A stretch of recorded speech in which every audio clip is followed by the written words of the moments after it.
Hold up. She wants me to squeeze all these lemons by myself? This better work. If Tony Hale mentioning the title of track 2 on Beyonce's Lemonade album wasn't an obvious enough clue, there's a second of My House, Beyonce's latest single that played over the credits of the Renaissance film. So should we be in a Super Bowl commercial? Yay or nay? Get it? Get it? Okay, this is a problem. Well, America has no problem, and the rest of the world didn't have a problem figuring out that Beyonce was going to star in a Verizon Super Bowl ad, and that made sense because Verizon was a major sponsor of the Renaissance tour. So not only were people ready for some football on Super Bowl Sunday, they're ready for some Tay and some Bay, and oh, Usher, I know, Usher, I know. And yep, when the Super Bowl took a TV break, Beyonce walked out of that house. And could it be Beyonce was shooting a music video? Well, no, it was the beginning of this Verizon ad. The network is crazy powerful. I bet you can't break that. I bet I can. It was going to be such a shame to let Verizon's good network go to waste once Beyonce broke it with her dependable baseball bat from the Hold Up music video that was part of the Lemonade film, which premiered in April 2016. Broken? No. Time for a surprise drop. But not the surprise drop, no.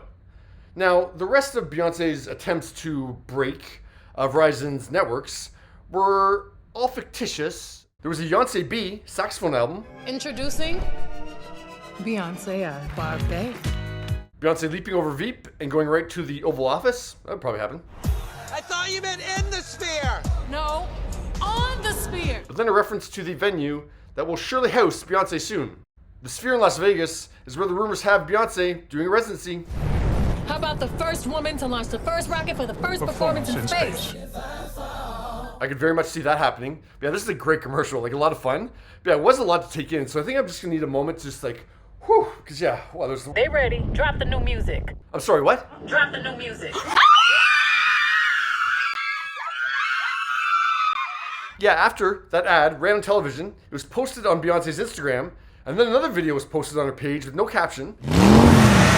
But on YouTube, the 57-second video was titled Act 2, 3:29.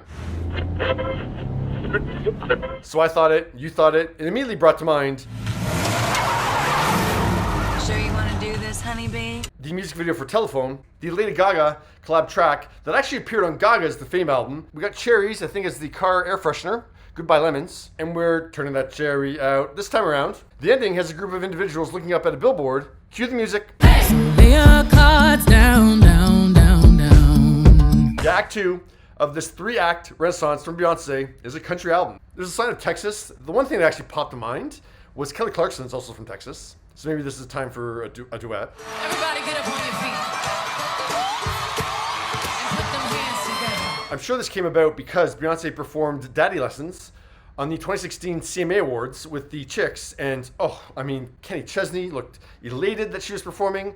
Charles Kelly from Lady Antebellum was looking around for someone to be on the same wavelength as him, and reportedly, Alan Jackson walked right out of that theater. But hey, Miranda Lambert was having a great time, so was Faith Hill. And bravo to Beyonce for voluntarily entering into this, because unfortunately she knows she's going to get more of that. I'd be shocked if the Chicks aren't on this album. If there are any collaborations, the Chicks will be the first one. A very similar introduction for album number 2 that we got for album number 1.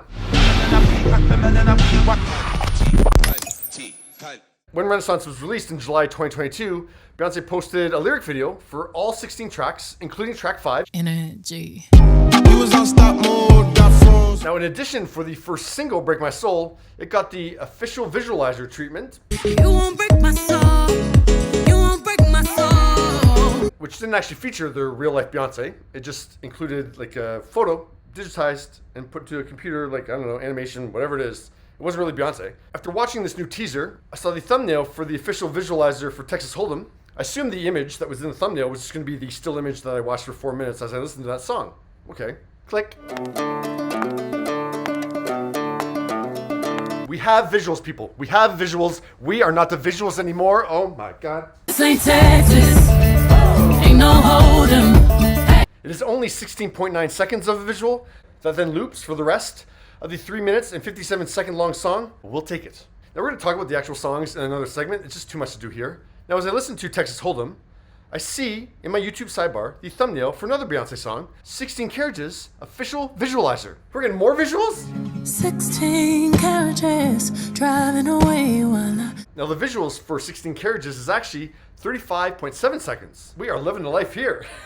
So yeah, 2 new songs, and yeah, we're just over 6 weeks away from this brand new album. So I don't think we know the name of this country album yet, but that was an album that thoroughly immersed itself in the voguing style. Like, I mean, this wasn't someone just kind of like, you know, popping their head and putting their toe in, so to speak. Beyonce and the producers really like learned all about voguing. Like, this felt very authentic. So she's going to want to do that with a country album too. But yeah, if I'm Beyonce, and I want to make sure, yeah, I'm, you know, authentically, I'm respectfully, you know, getting into this country music world, I'm going to go to the one who is both the keeper of the flame and the wild card, Miranda Lambert. And who are you dying to work with next? There. I want Beyonce. Miranda and Beyonce. Holy cow, Yeah. that'd be Except for powerful. I'm getting in on that. Yeah. I've definitely been super creative and writing a ton, and I have a couple of collabs up my sleeve that are very exciting. Even if it's not a duet together, because yeah, obviously Miranda doesn't have the pipes of Beyonce. I'd be shocked if Miranda doesn't have a song that she wrote on Beyonce's album, or that she like consulted on Beyonce's album. The only other person I can think of that she would collaborate with would be Chris Stapleton, just because of vocal ability. Like, if she really wants to have a, you know, big, huge country ballad that's a duet, Chris Stapleton's, yeah, the guy to go to. I think she'll be conscious with this to not make it look like she's relying on other country stars to make her album legitimate. Like, I think she's very much going to want to prove that I can make a country album. Now, I want to go back to that teaser. This person that we see walk up, there's a lot of emphasis on this person. I'm going to go out on a limb here and say those are prosthetics. That looks like to me like someone in disguise. And I was trying to figure out who that would be. Miranda was already in my head, so I could see it being Miranda. I'm not sold that it's Miranda. It could be Chris Stapleton. I can see that. I don't know who it is. I think there's someone behind that. So get your guesses going. Yeah, what are your thoughts on this country album from Beyonce? Like I said, we're going to get into the songs in another segment. And there's the Usher aspect that I am going to leave to another segment. I think it's just too much to put in here. So let's just talk about the album, the concept of Beyonce doing a country album, that teaser. Yeah, we'll get to the songs. We'll get some reaction from other people about the songs. And then, yeah, we'll get to the Usher aspect of this too. But Beyonce goes country. What do you think?